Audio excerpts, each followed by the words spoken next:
Welcome back. I hope you had a good break. So now we are going into the next session that is called Infrastructure and Value Chain. In this session, we are going to talk about.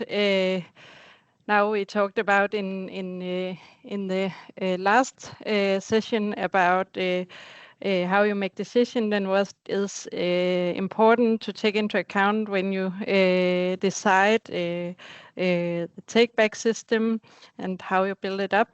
In this session, we are going to talk about how do you actually look at your value chain and how do you work into that and evaluate the value chain. Good. So, just a couple of comments before we give the word to the presenters. One of the key things within circularity is that you cannot be circular alone.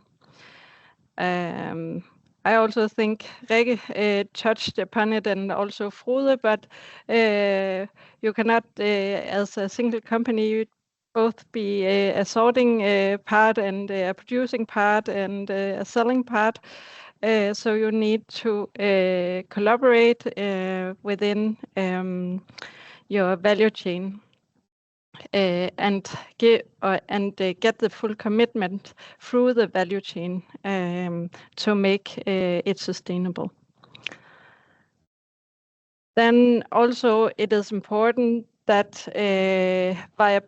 that the circle is viable.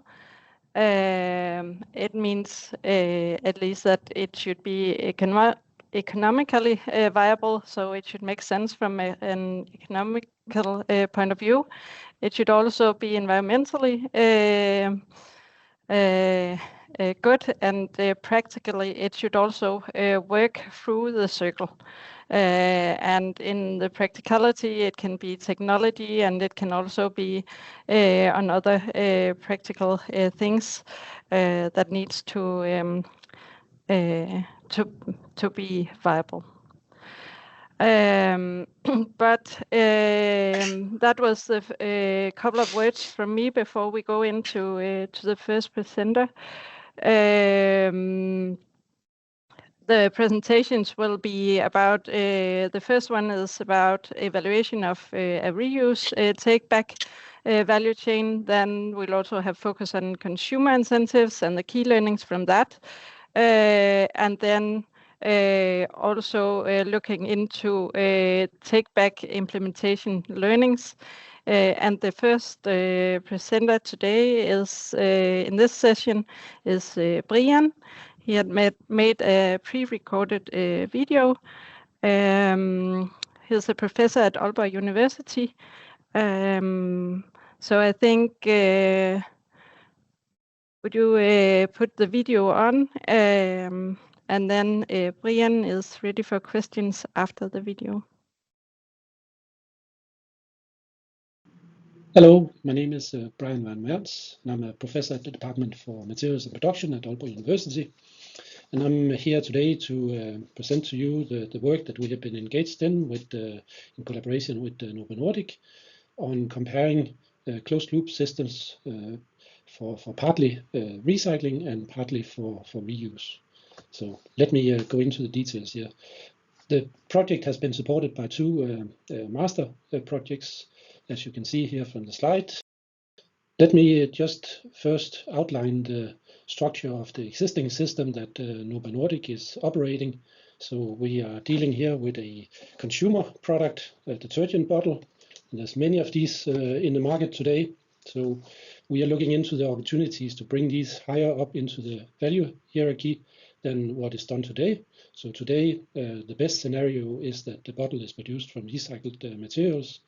And that happens in an open loop where the company can source recycled materials from the recycling chain as is done today by Novo Nordisk, where the bottle is produced from 100% recycled content. So, of course, this is a good outset, but Novo Nordisk wants to take this one step further and look into how we can actually develop closed-loop systems around this bottle, and partly looking into, can we develop a reuse scenario where the bottle is refilled, or can we alternatively look into a system where they basically take back the bottles for recycling purposes, and thereby secure themselves a steady flow of well-qualified materials, which would be another scenario. So we have been comparing these two different scenarios.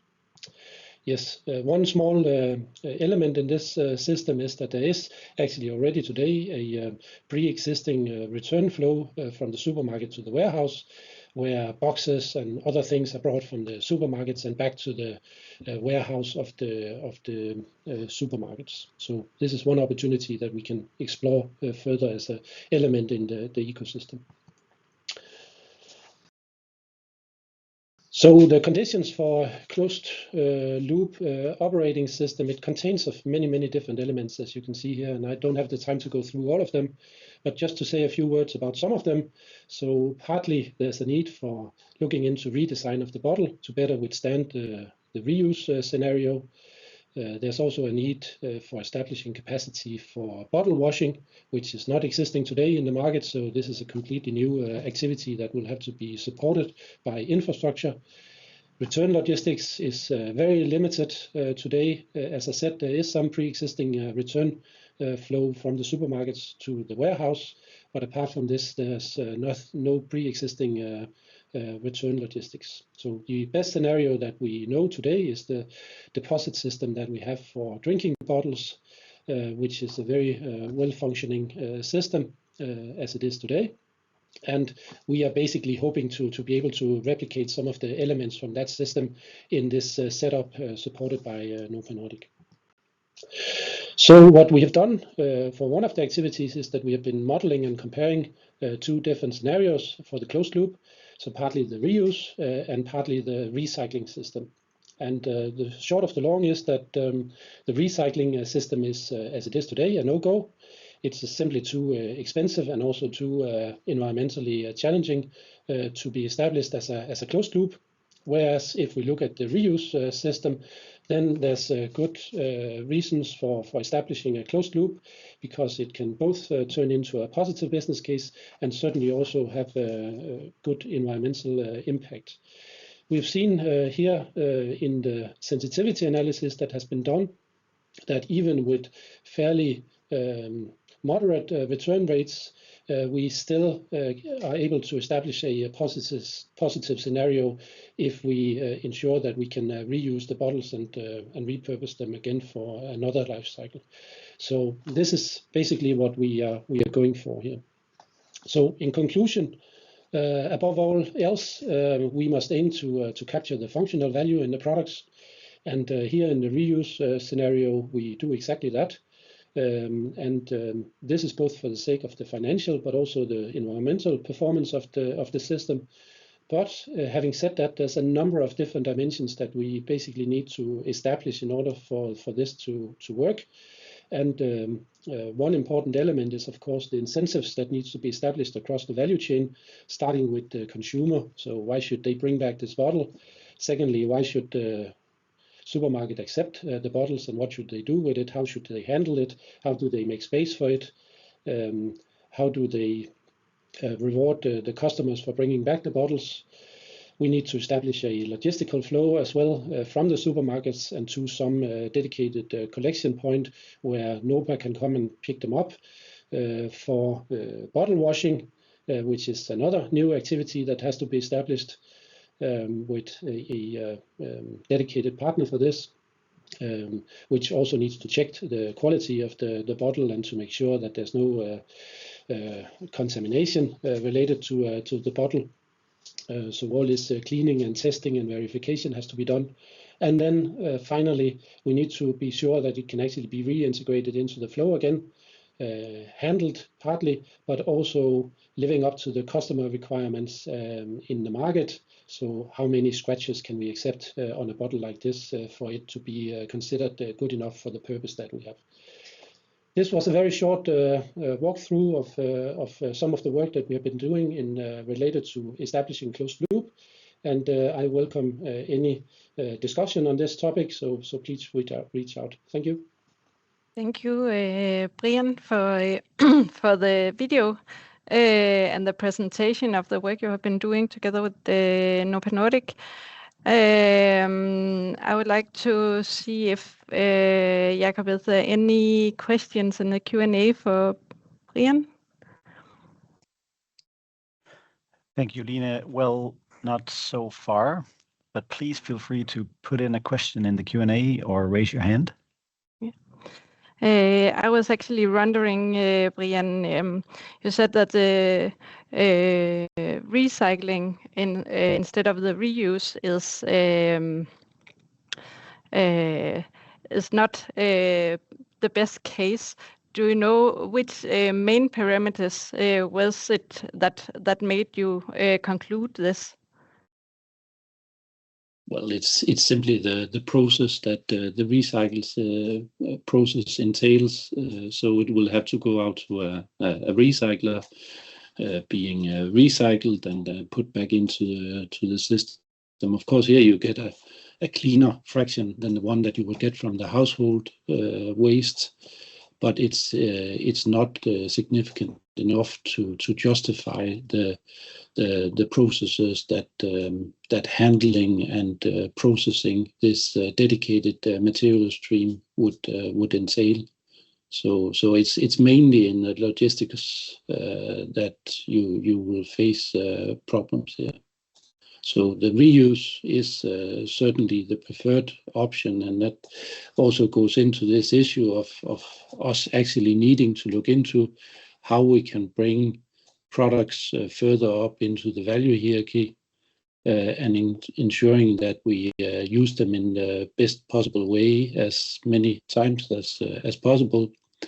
But again, that of course requires that we are able to establish this return flow efficiently and effectively. And that's basically what we've been looking into here. So it has many similarities with what has been done at Matas for many years, but of course, including here this aspect of reusing the bottle rather than recycling it. Thank you for that. I think, Annette, you have a question. Yes, can you hear me now? Yes. That's great. So thank you all for very interesting presentations. It's been very great knowledge to receive from all of you. So Brian, just one question for you, and it's very simple. You are, listing attention points for scale closed loops, and it's definitely very interesting to look into those attention points. Would you or well, maybe that's going to be part of the if there's a session later on, but do you have any points as to how could we work with this? How do we deal with these attention points? Just, from free imagination, how would you sort of close the loop if it was you deciding this? Well, I think to a very large extent, we have to recognize that regulation and need to is actually driving most of this game. So the examples that we've had so far, I guess the good example is the bottle return deposit system that we have, which has been driven by regulation for many years, which means that the supermarkets have to establish capacity for actually receiving these goods. The Novo example is also to some degree driven by regulation, because the pharmacies are obliged to receive medical devices, at least in Denmark, due to local regulations here. So I think we have to recognize that some of this has to be driven by external forces. But then, of course, another issue is also whether we can actually make it worthwhile. So can we make a business case related to this? And that's what we've been trying to demonstrate here, that it is actually possible to make a positive business case for a company like Novo Nordisk. Of course, that business case relies on a lot of commitment from many different partners in the network. But we have also seen an increasing interest in actually committing to these types of partnerships. So Frode mentioned that for Novo, where competitors even come together and share infrastructure for building these systems, and that's very, very positive. So I think that would be a couple of the key points that I have. Yeah. Thank you, Brian. Is there any other questions? No. Thank you, Brian, for your presentation and the good answers. I think we will move forward and go to Søren. So Søren is coming from Copenhagen University of Copenhagen. He's a professor there. Yeah, I think the screen is yours.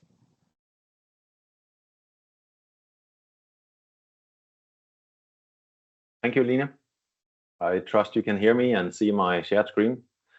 So I'll be diving more into the consumer angle, the consumer side on the circularity, giving you a brief overview of a study we have conducted on consumer preferences for, let's say, slightly bigger closed loop, high quality plastic take back schemes at a national level. And I should acknowledge that this really is Mohammed's work, who is also present here today.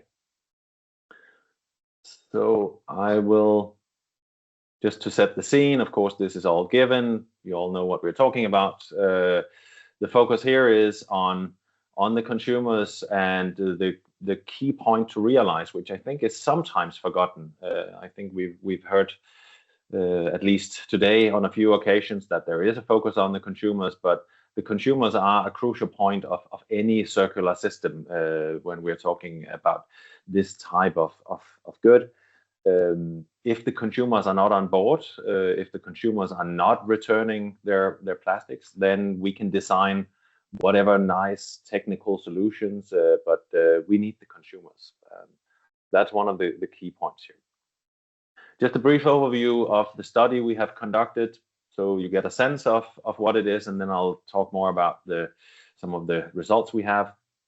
We did an online questionnaire focusing on Danish consumers' preferences for new systems.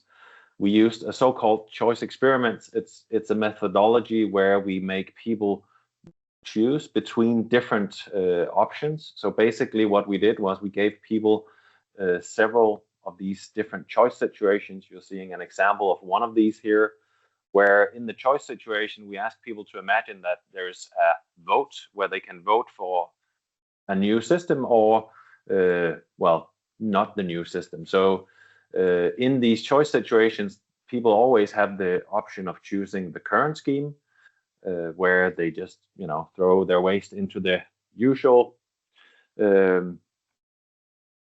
sorting system they have at home.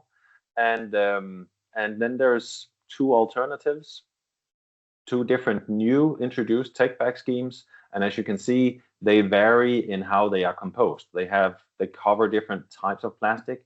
So here we focus on cosmetics, medical and cleaning product packaging as representing high quality plastics. There's also different return locations built into our experimental setup here. So people, in some cases, would have the option of returning at the pharmacy or at Matas stores or at the recycling station or in grocery stores. And then for each of these alternatives, we also introduce an extra fee, an extra waste management fee, because it's going to be costly to introduce these systems. I know we talk a lot about how this should be profitable for businesses, but at the end of the day, a lot of this is going to cost the consumers, the society on a broader scale, if we truly want to move to these circular systems. So that's why we are introducing this as well. And then people choose whichever they like, and based on these choices, and we observe a lot of different choices, we can then learn how strong their preferences are for these different features of the take-back scheme. So we collected data last year in June and August, sent out through eBox to 75,000 randomly selected people in Denmark. We tested different incentive structures because that was one of the things we were particularly interested in. So we had a version of the questionnaire where we didn't have any sort of incentive for returning the plastic. And then we had different monetary incentives, a deposit refund scheme, similar to what we have for cans and bottles. And then various versions where we introduced some kind of donation mechanism, as some of you might remember from the bottle return system. At least I don't know if it exists still, but at some point you had different buttons you could press on the machine, whether you wanted to donate the deposit when you returned your bottles. You could donate it to charity, for instance. So we tried out different things there. We got almost 12,000 responses, 15% response rate, and more than 2,300 complete responses for each of these different versions of the questionnaire. So basically what this means is that we have a really solid data set. So if anyone is familiar with these types of surveys, this is, considered a sufficient amount of data for actually learning stuff. And then we analyzed this using state-of-the-art techniques. I won't go more into that, but just jump straight into what we found. We had a bunch of other questions as well in the questionnaire. One of the things was that at least 65% of the respondents are aware that plastic is not just plastic, but that of course also means that there's 35% who aren't really aware of the fact that there's a difference between different types of plastics. We also asked whether they could really imagine such a new take-back scheme being introduced, and that's well, from our point of view, a rather nice thing that at least 70% expressed that they can imagine such a new system, and 55% are actually at least indicating that they're willing to pay for such a system. But the point is that it's not just any take-back scheme. They prefer quite strongly take-back schemes where they can return all the different fractions of high-quality plastics together. So this clearly links to the talk we've had earlier today about very closed-loop, small-scale solutions. We have quite strong indications that that's certainly not what people would prefer. Also, they would prefer to return their plastic in grocery stores rather than recycling stations, and also rather than Matas or the pharmacies. So we also find that deposit refund schemes are generally quite well accepted and likely to increase return rates. And this relates a little bit to the fact that here we have only asked people, and we know that there is this intention behavior gap. People say they're willing to pay or willing to participate in a new system, but then in reality, well, reality hits, right? And so introducing some kind of economic incentive seems to be supported by a lot of the respondents we have. And of course, that also links to some of the discussions earlier about how to actually make people return their plastics. So that's it for me. Thank you, Sam, for that. I see that Annika already have a question for you.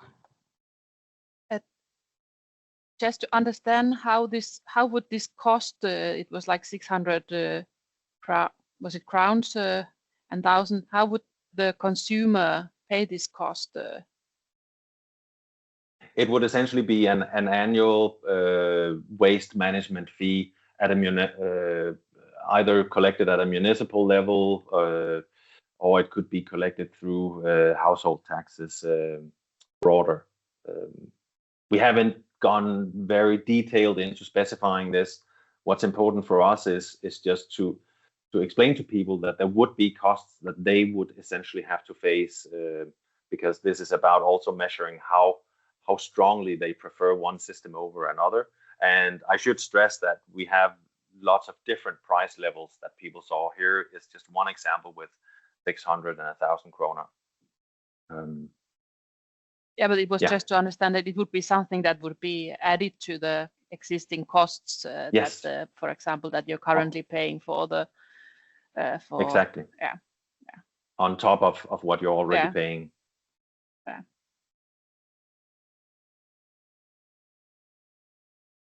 Is there any other questions, Jakob? Do you see?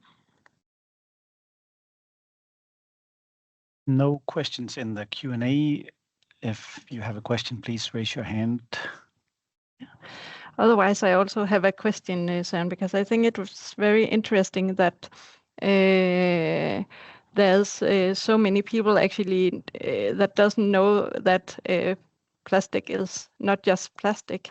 But how do you think you can teach the society or the consumers to understand this? How do you see this? Can you do it?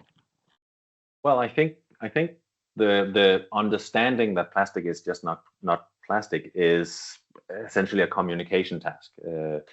It's not that difficult to understand that there's a difference between the type of plastic that we use in medical products and then the type of plastic that the plastic bag is made out of. So I think that is only a matter of understanding and communicating. So that's relatively easy, I would say. But of course, the more important question is, would it drive anything in terms of actually making people return more? Would it increase return rates if we simply inform people that, oh, did you know that this type of plastic is special? So that's why you need to return it in a special place. I think that's the more interesting question, which is I think more tricky, where I personally don't think that information alone brings us very far in increasing the return rates. Thank you. Annika? So just related to this kind of a PANT system for plastic, is there something happening in the market or legislation kind of in relation to this? Is there something going on, or what is the status, and is it how far you see that it would be in the future? Is it even possible? I don't know the legal governance side of this, whether there are initiatives going in that direction. I think basically what we can see is that a system that is quite similar to the existing bottles and cans return system is from our study is the most let's say likely to succeed system for high quality plastics, and it's very much about the convenience, right? I forgot who mentioned it earlier, but someone mentioned something about the convenience versus impact, and that, I think that's what we are seeing. People clearly expressing they don't want to have 20 different take back systems and having to go and I we of course have a broader sampling here than when Rikke talked about Matas, and that's a particular customer base, right? Here we're talking about the Danes in general. So of course there's going to be subgroups who are willing to engage in these sort of small scale company level take back systems, but at a broader level, the question is whether is that impact enough, or do we need to have a large scale national system to basically get the volume up? But what legally is possible, I don't know. That's not something we have looked into.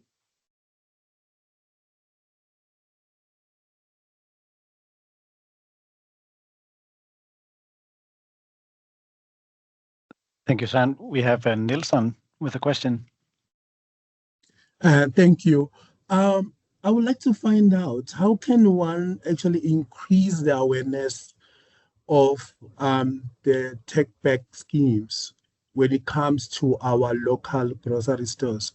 Because, for instance, in South Africa, that is not well practiced, and yeah, which then it comes back to say how can we create that awareness, as well as also to educate customers the importance of take-back schemes, then how also they can benefit in terms of that. Thank you. Yeah, thanks for that question. So I think we have only considered the Danish context here in our study, and we are kind of, I think, leaning into the fact that we already have this well-functioning take-back system for bottles and cans at a general national level. So linking a little bit to what Frode said earlier about, systems are going to be different in different countries, different cultures, different settings, right? So you have to consider what are the available structures in place. So I think we're kind of suggesting that given the structure that is already in place in Denmark, we could quite easily mimic. It wouldn't, and of course there's a ton of practical issues, but from a consumer side, it would be relatively easy in a Danish context to introduce, just another machine next to the bottle machine, the bottle and cans machine in the supermarket. There could be the high quality plastics machine where you regardless of whether it's from Matas or some other company, you return it all. That's what we see having the greater chance of success in a Danish context.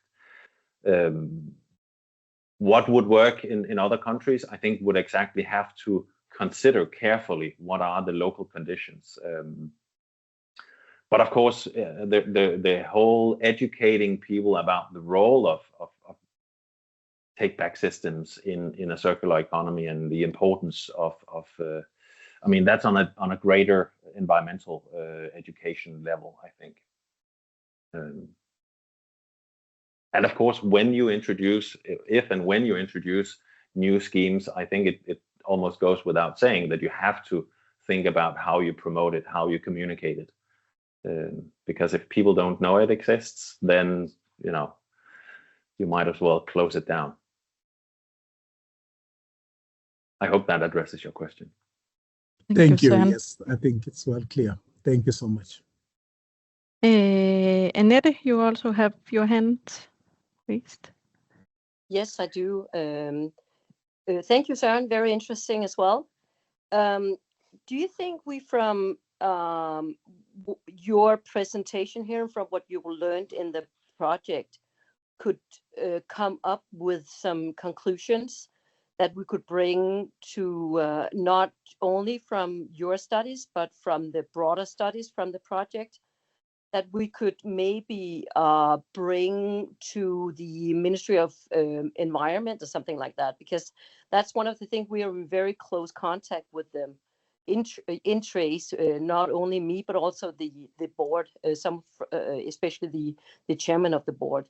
So do you think that we could conclude anything from this particular project?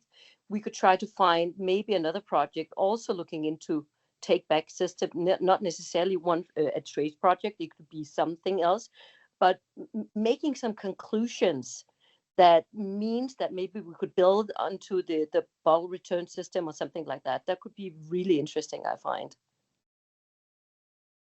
Yeah. I think our in terms of conclusions, strong conclusions and providing policy advice, I'm a little bit skeptical whether we have enough evidence yet. Here we've done one. It's a large-scale consumer survey, but it's entirely built on questionnaires. I think this whole intention behavior gap, which is well known, and there's a whole literature on that, is something I would personally be interested in exploring more through some actual experiments, in-store experiments, or however, whatever the options would be, before we could sort of give really strong conclusions. But I think the overall conclusion that there is kind of a conundrum between, on the one hand, we would like to have these really closed loop solutions, right, for reuse and high level recycling. And then on the other hand, we have some consumers out there who care about convenience. I think that's something that we at least need to communicate awareness about.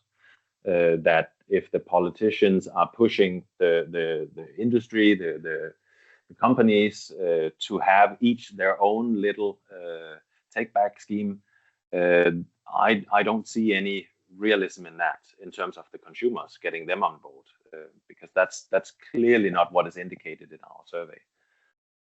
But of course, it would be nice to have some more sort of real life experiments where we could really see the impacts, where we could actually look specifically into return rates and what works in terms of return rates. I think we need these kinds of monetary incentives. In my view, there's no doubt about why our bottle and can return system is so well functioning. That's because there's a deposit. It pays for people to return. And I think that could be also a conclusion to maybe draw at this point, that we need to think really carefully about whether people, and this goes in general, right, pro-environmental behavior, that there's a certain fraction of people who are willing to engage in doing green actions, or whatever we call it, environmentally good actions, and contributing to that. But then there's a large proportion of people who are not willing to engage unless there's a very clear answer to the key question of what's in it for me. And those, I think, are the segments of consumers that we really need to care about. Well, thank you very much. Maybe we should, however, look into how to progress this further. But yeah, I'll discuss that with Line, and maybe we'll have to gather a little group to look into that. But thank you so much. Thank you. Yeah, thank you, Søren. I think you don't have anything quick Q&A, right? So I think we will move over to Niels. Thank you for now, Søren. We'll see you in the panel later on. So the screen is yours, Niels. Niels is from Novo Nordisk and is head of the REMET program. I'm looking forward to your presentation, Niels.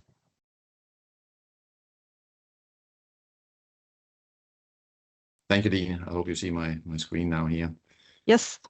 Good to meet you, everyone. My name is Niels Otterstrøm Jensen, and I'm working with Novo Nordisk, where I'm heading up our REMET Take Back program, and I'm a colleague to Frode, who is also on the call here. I will talk a little bit into how collaboration is important to establish a Take Back project, but also get back to some of the points that you have raised, Line, and also you, Søren. So try to also connect to some of the things we have learned in the CFIT project. What we're addressing here with our take back system, that's really the plastic waste that comes out of our injection pens. In Novo Nordisk, we sell more than 850 million pens per year. And of course, the vast majority ends up in landfill, and in Denmark, it ends up in incineration. And that's where we have launched the Take Back program, really to address this plastic pollution issue. We started back in 2020 to launch our first project here in Denmark, Returpen, where we launched in 3 municipalities. And now we have gradually developed this into an industry collaboration also. And that's also getting back to, so who are Returpen, and what does it actually call for when we talk about collaboration? This is a list of the companies that are in the program right now. We are actually also in the phase of adding another 4 pharmaceutical companies, so growing the industry presence. But we started back in 2020 with a Novo Nordisk pilot alone, together with supply chain collaboration partners along the whole supply chain.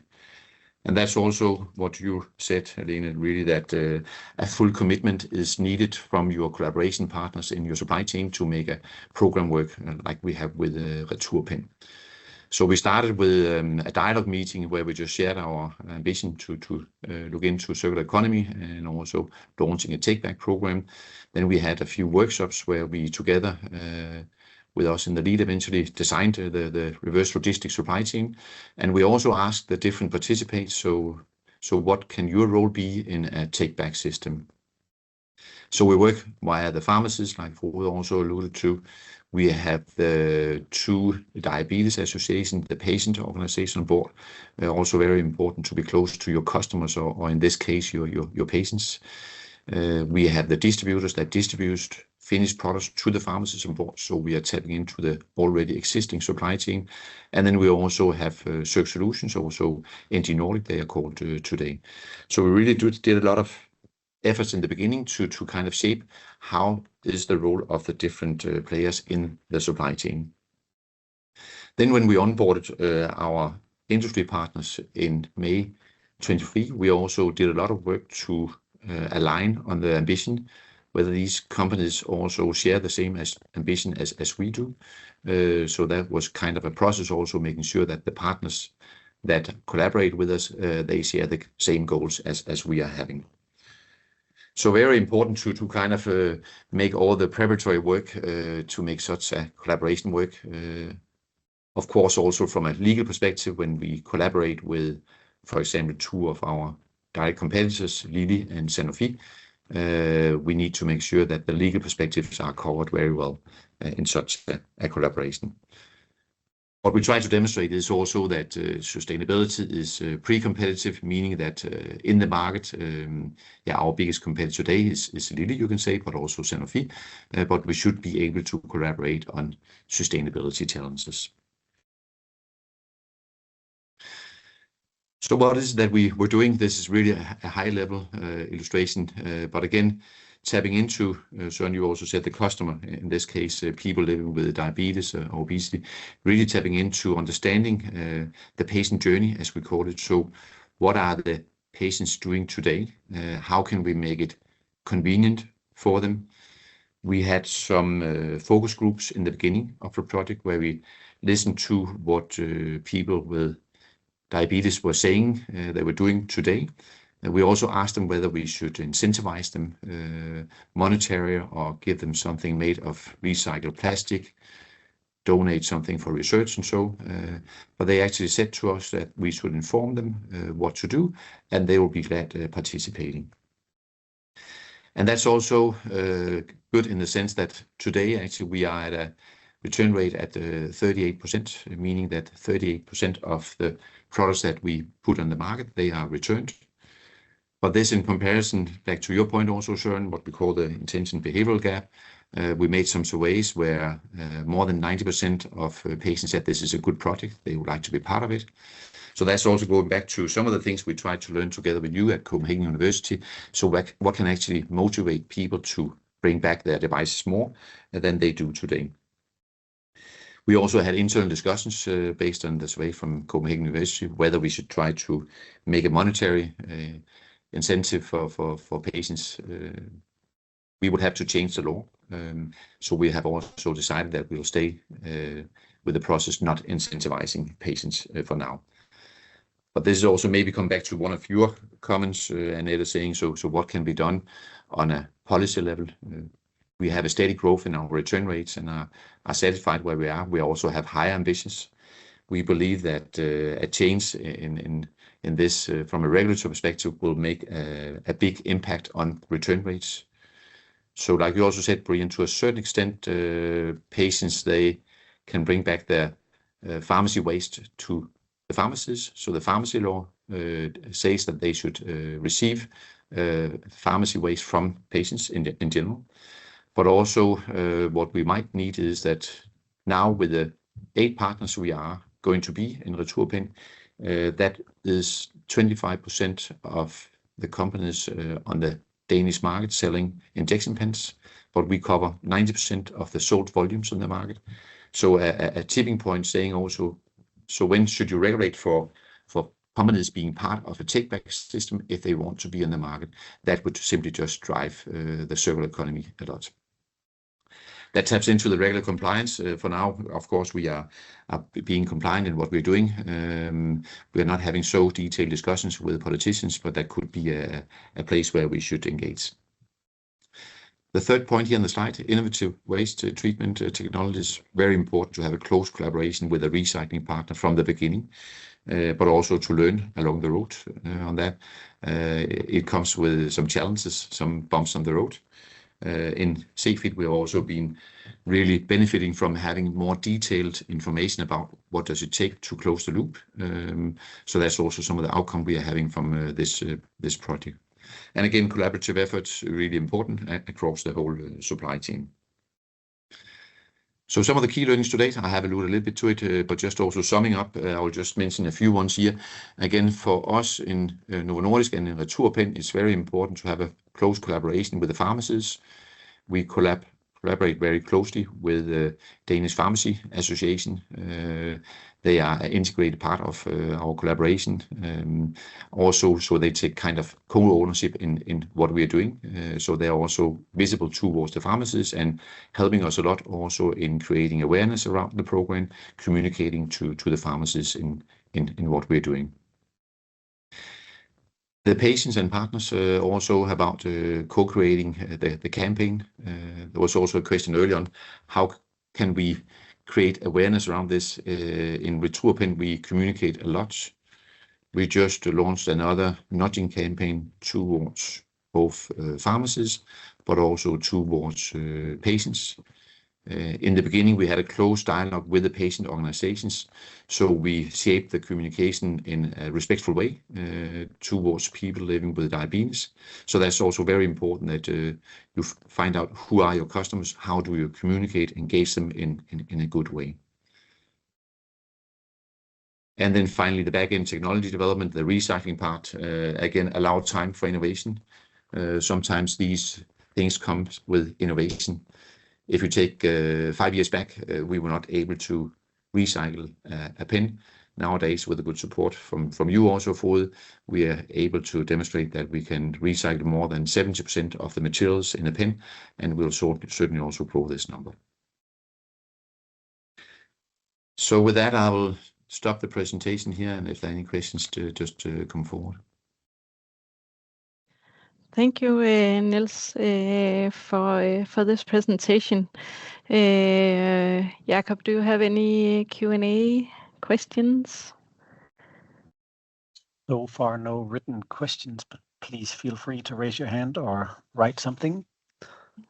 Otherwise, I have one for you, Niels, because I was thinking, can you say what have been the most critical milestone for you during this journey of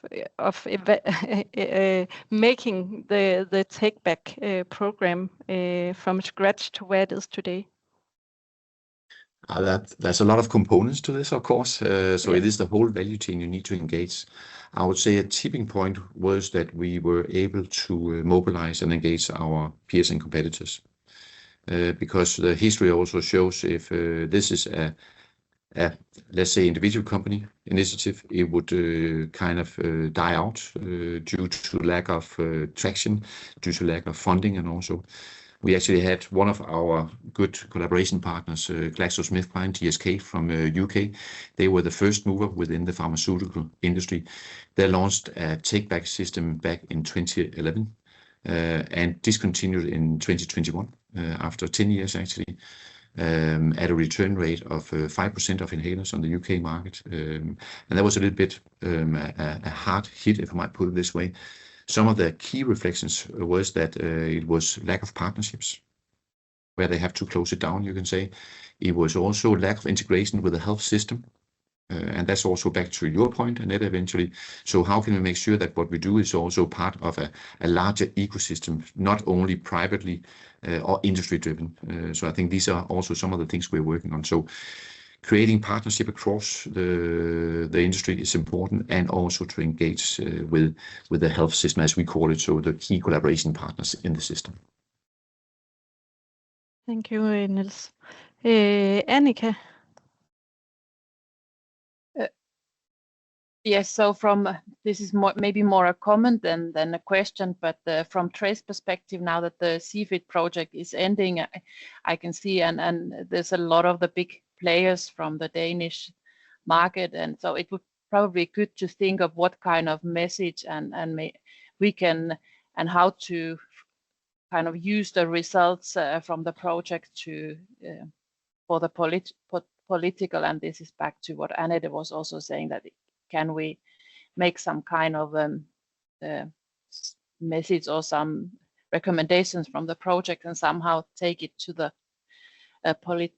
political level. So I think that's something we need to consider when closing the project. Yeah, and we also had discussions with you, Søren, on that, whether we should make a policy paper to what you're saying here, Annika, and I think that's maybe also kind of a central engagement from you, Annette, or you, Line, saying, okay, so what are the learnings, anything we can bring that would give an impact also on the policy side. Yeah. Good. And So I see a question in the chat here, so I'll just read it for you, Niels. Does the regulations on recycled material in packaging also impact the pharma industry? Yeah, now I need to understand the question. The regulation, of course, impacts when we launch a project. It's been our biggest barrier. We are now present in the 7 markets with our Take Back project. We have had major delays due to the whole kind of regulation being set up in a linear way. In France, the project team even had to make a new regulation happen. So we waited a year for launching. In Brazil, we were delayed. In Germany, we were delayed by half a year, also due to local regulations and how to handle this is clinical risk waste, hazardous waste with the pens. So that's troublesome. That's one way for sure. And going forward, also, I think the whole policy part, what comes from Brussels, what influences the industry here, we as a company, we comply. So if there anything being set up by regulators, be it in Brussels or in Denmark, enforced in Denmark, we would just adhere to regulation and comply. So this is also how the industry works. So from that matter, a tipping point from our side would be also that, for example, to launch your products on the Danish market, you have to be part of a take-back system. That would simply just make the whole industry comply with the regulation. Thank you, Niels. I think the question is specifically on if you have encountered these regulations coming from regulations on packaging more than the medical device itself. Yeah. On packaging, you can say the device in itself is something in between primary and secondary packaging. So that's a little bit tricky from a device perspective. So we're not so much impacted by that from a device perspective, I should say. Okay. Yeah. Thank you. Then I think Annette is next. Yes, sorry, but I just want to say also thank you very much to you, Niels. Very interesting. I think a policy paper could be more than interesting to look at.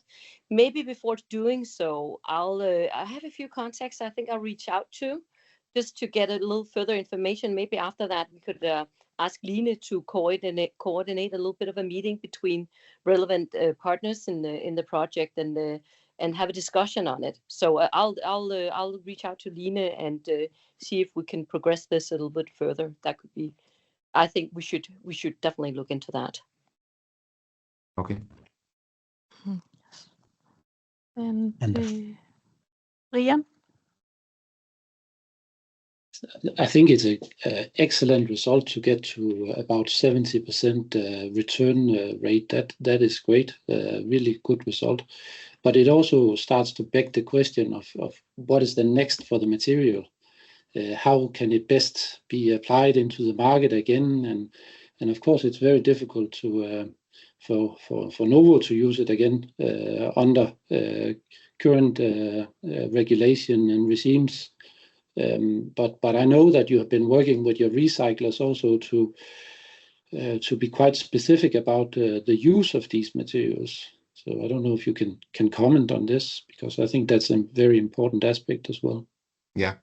Frode, are you still on the call? I can comment on it, but it's really Frode who has been working on this, so I would rather leave that to you, Frode, if you are. I'm there. here. Can you hear me? Good.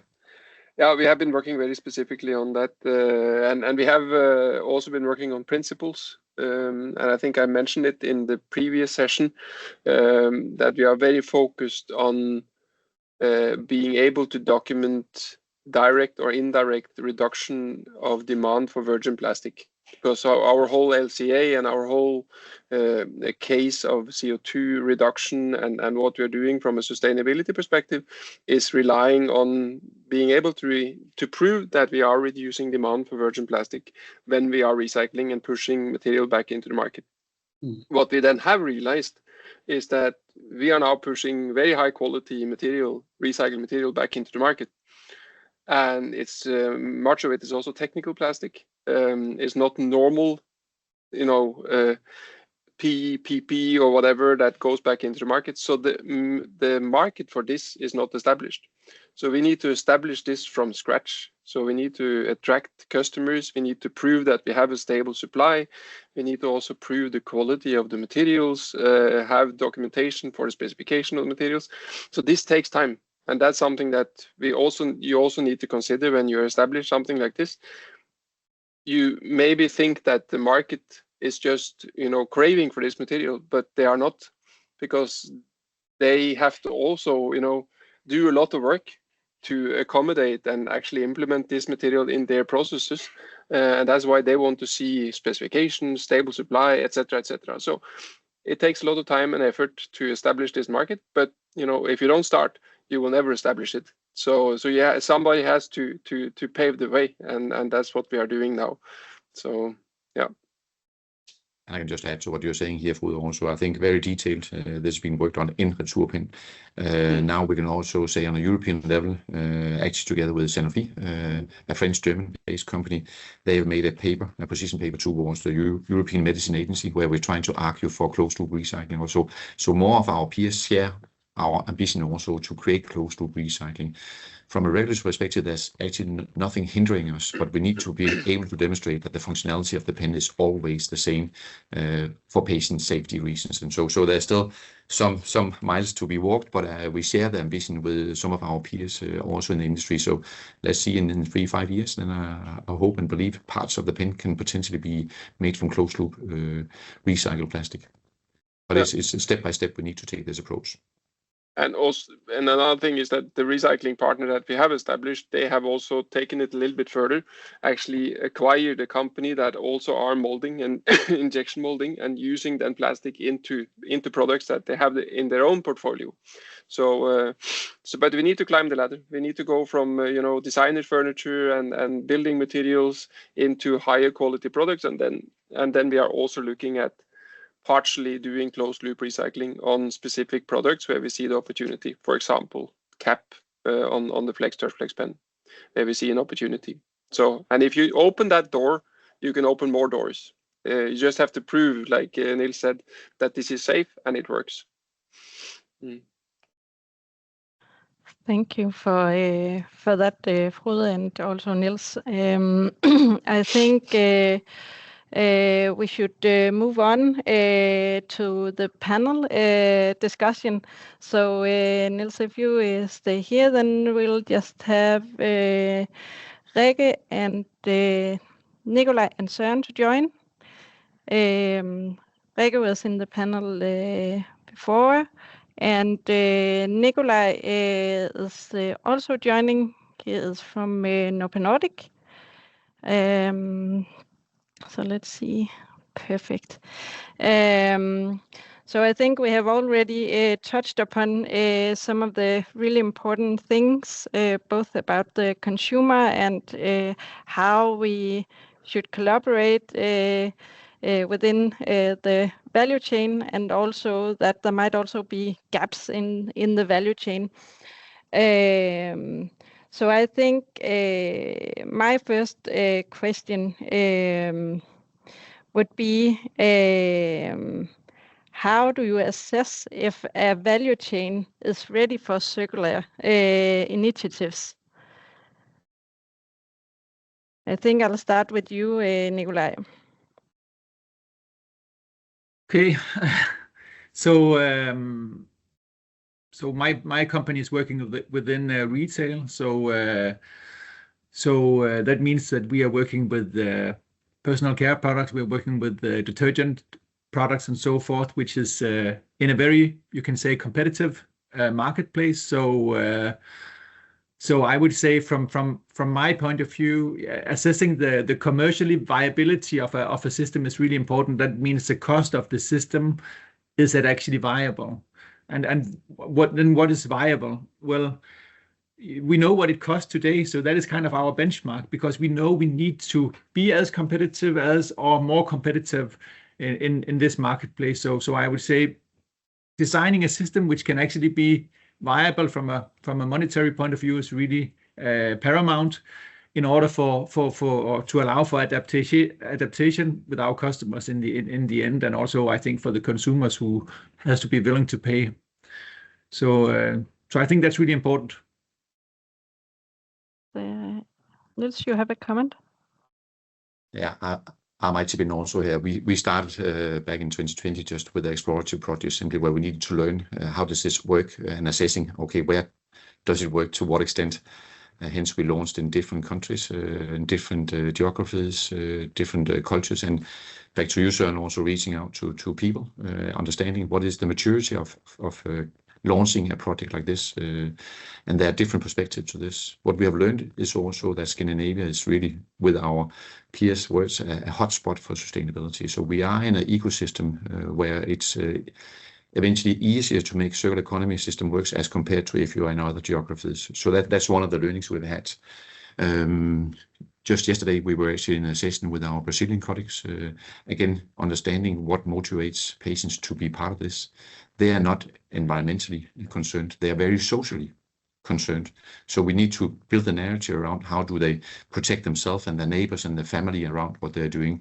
And so again, reaching out to patients, understanding differences in cultures is from our side one of the key points to where do we set up, and also where do we focus and prioritize. We also learned in some of the places the return rates are very low, and it will take a long time to get to something that is just close to being a viable solution.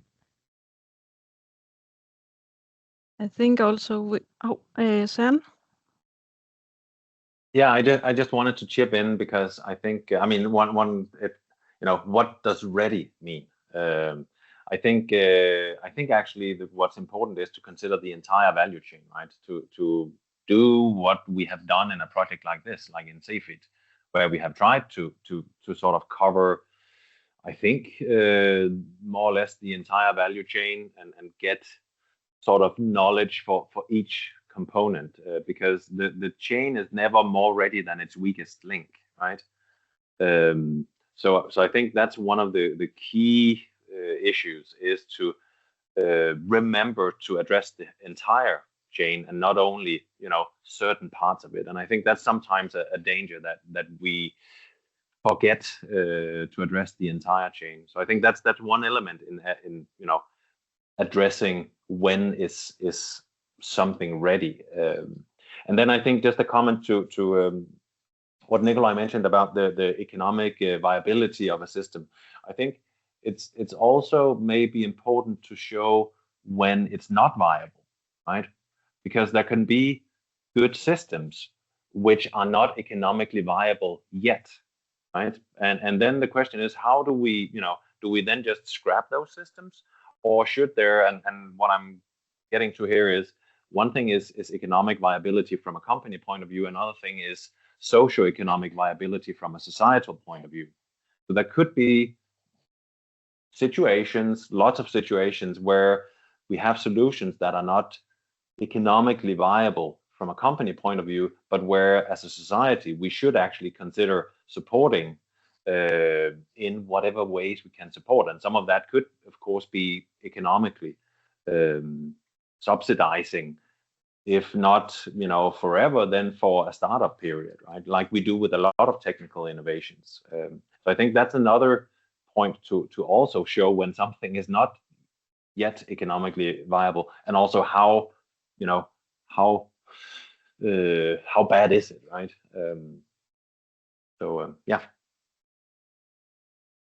So I have maybe two comments to what you're saying also, Søren, because I completely agree with you on that. But I think also some other of the commented before on the regulation part, and I think actually that's part of this, that we make sure that there's a regulation in place, or maybe the lack of the same, but that there is some kind of regulatory promotion of circular systems and take-back systems. I think that's really important, because today I think there are a number of regulations that actually promote this, but there are also regulations that maybe does the opposite. So I think it's really worthwhile looking into that and making sure that we actually have, you can say,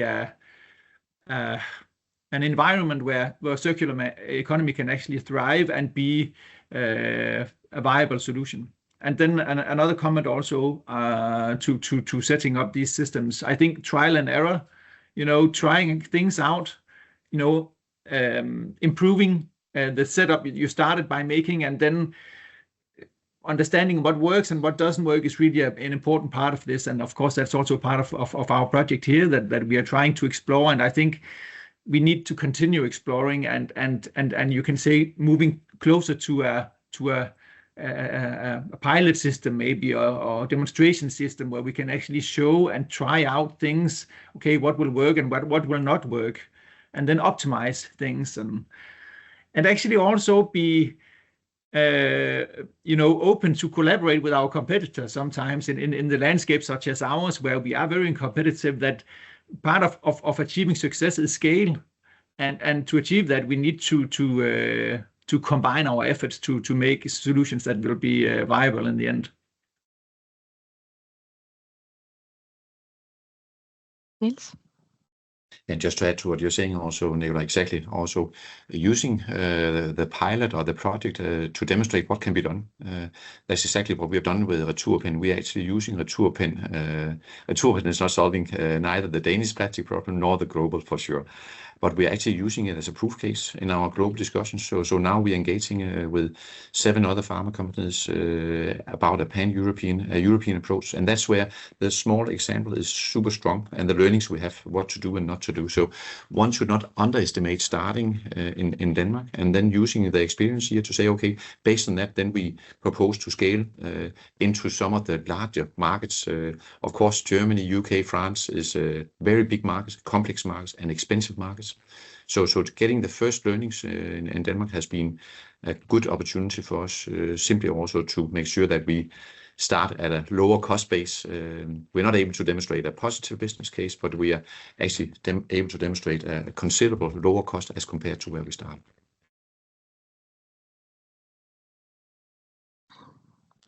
Thank you, Niels. I also think that it is really important. I also think we have talked about this a lot, but the consumer side, that if you don't get the volumes back, then the system will not be viable. And I also think that we have some perspectives on what can you do, but I also think that you, Søren, talked about there's so many groups of people, some that wants it greener and so on. So how do you see it in relations to different take-back systems?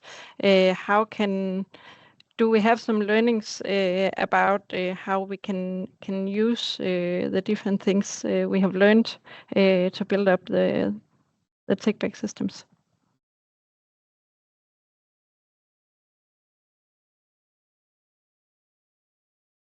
Do you have any reflections on that, Søren? Oh, that was specifically for me. Sorry. Sorry. No, I just drag you in here.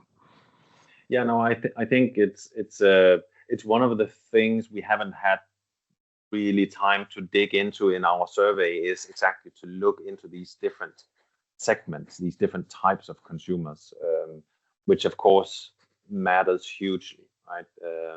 because we know from many other environmental behaviors that people are different. So I mean, there's certain consumer segments who would be willing to do almost anything, right, to be more green, and to, who would, whatever type of system we set up, they would be on board. I tend to think that we should really be focusing on the other end of the spectrum. If we can find solutions that cater to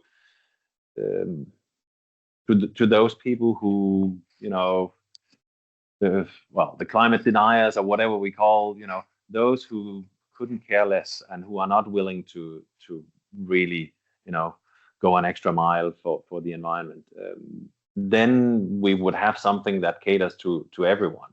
And I think that's the tricky part, right? And we might also at some point have to realize that there's no such thing as 100%, right?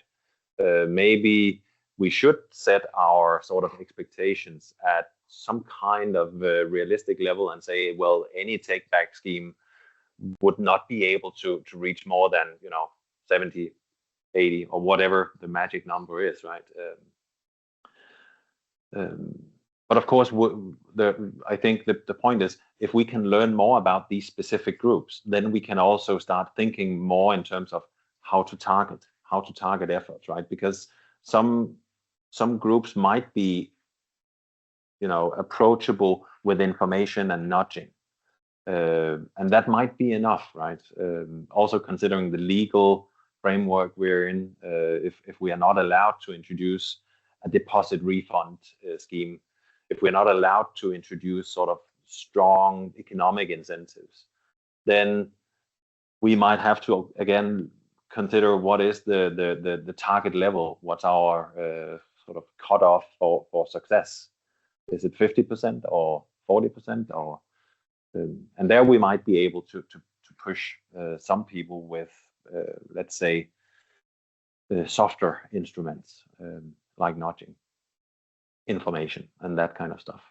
But of course, we need to, again, it comes back to really knowing your customer. This is key. Okay. Yeah. Thanks. Oh, it's just elaborating on that, because in Denmark we have the perfect take-back scheme with the pant system, right?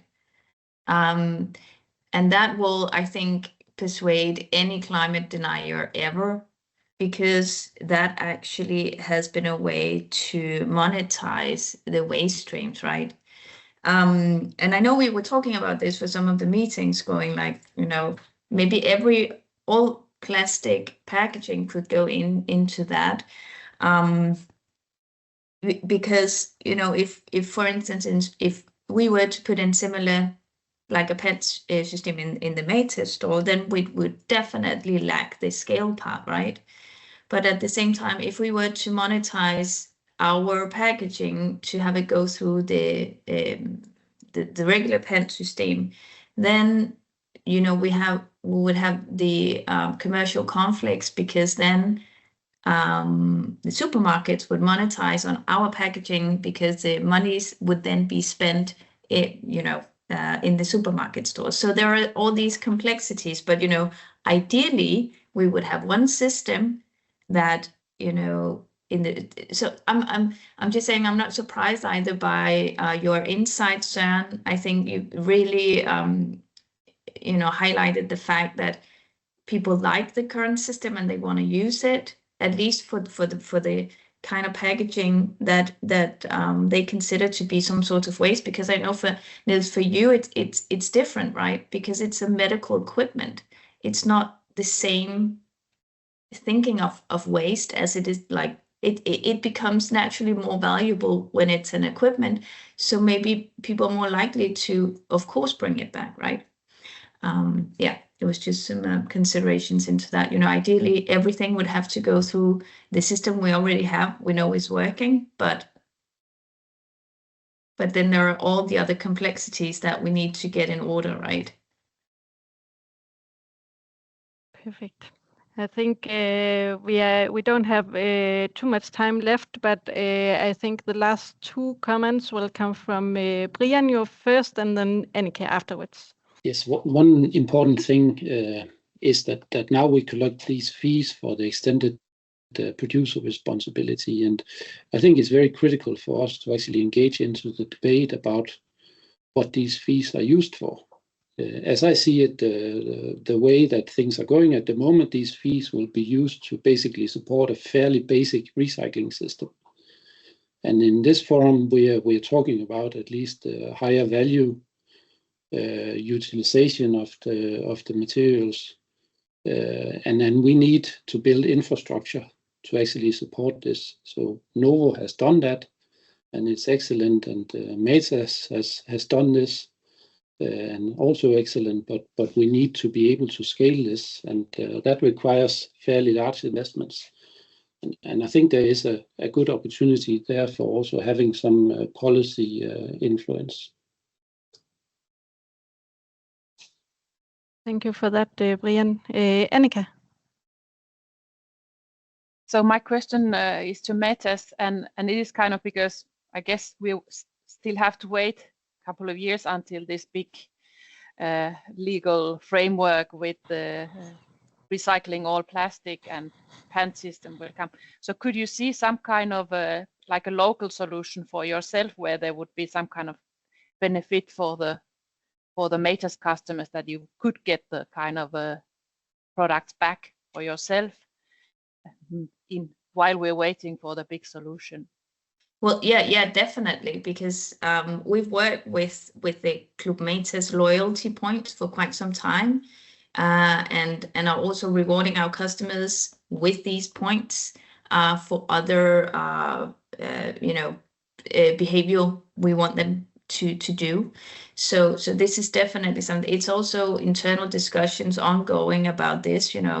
How can we incentivize them with the points if they don't buy a bag? If they have one they bring to the stores, or like different things. So it's not unthinkable at all. And I definitely think that is the way to go, because back to my point with monetizing the waste streams that you want them to bring back is, I think, at least going to be key in achieving the specific behavior.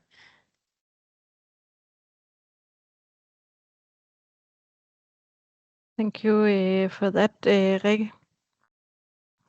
I think we'll have the very last comment from you in the panel.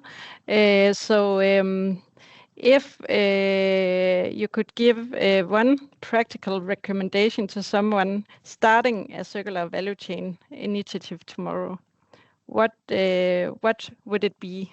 How should they start? And Niels, you might be the first one I'm asking. Thank you for putting me on the spot. I think understanding your own value chain and how the behavior is of your customer. That would be my advice. Really make a deep dive on your own value chain, see how you can make it circular, because of the circularity, if you can make this kind of loop logistic work, it's just a way of demonstrating circular economy that people grasp quite quickly. Rikke, do you have anything to add on that? Do you have other things? Yeah, I think I already responded to this on the last one. So I just want to say, I think it's very important also to the point about, the end user, to identify what will it require, at the end to take it back. How can you drive that specific behavior? I think that will, understanding that kind of mapping out the value chain and then answering that question first to say, okay, there is, if in our case, it's the customer that is bringing it back, what will it take? And you, Nikolaj? Don't try to be a world champion in all of the disciplines of the circular economy. Try to partner up with other world champions, and together maybe you can create a functional circular value chain. Yeah. And what about you, Søren? Do you have a comment to this?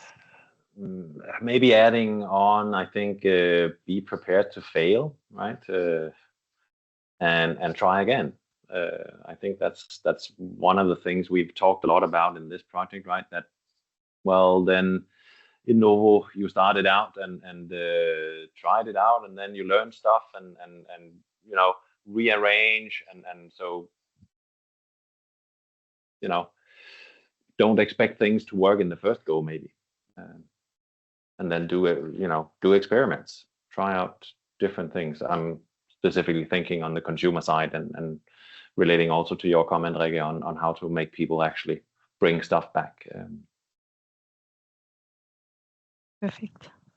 Thank you all for being here and taking part in this session.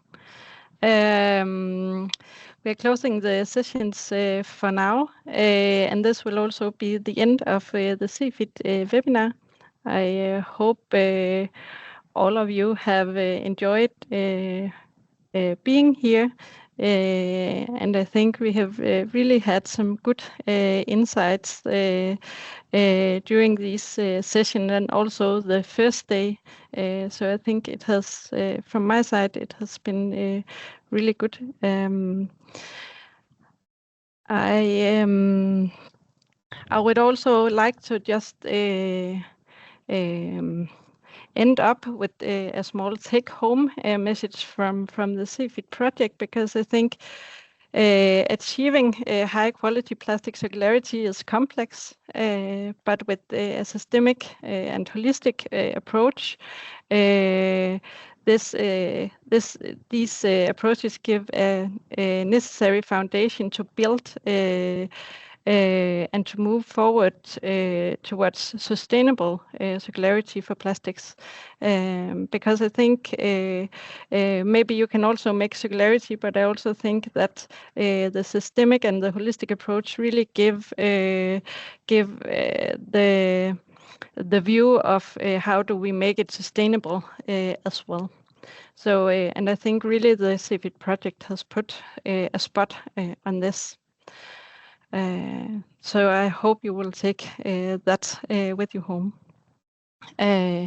Otherwise, I also think or hope that you will take home some questions, and you have learned some things that you can take to your organizations and so on.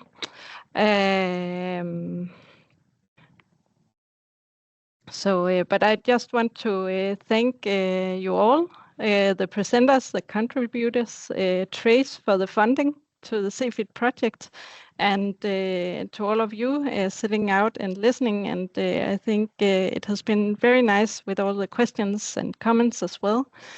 So thank you for that. There will be some videos on the Trace homepage, and you can always reach out to me if there's any questions or if you are interested in something. Don't hesitate to do that.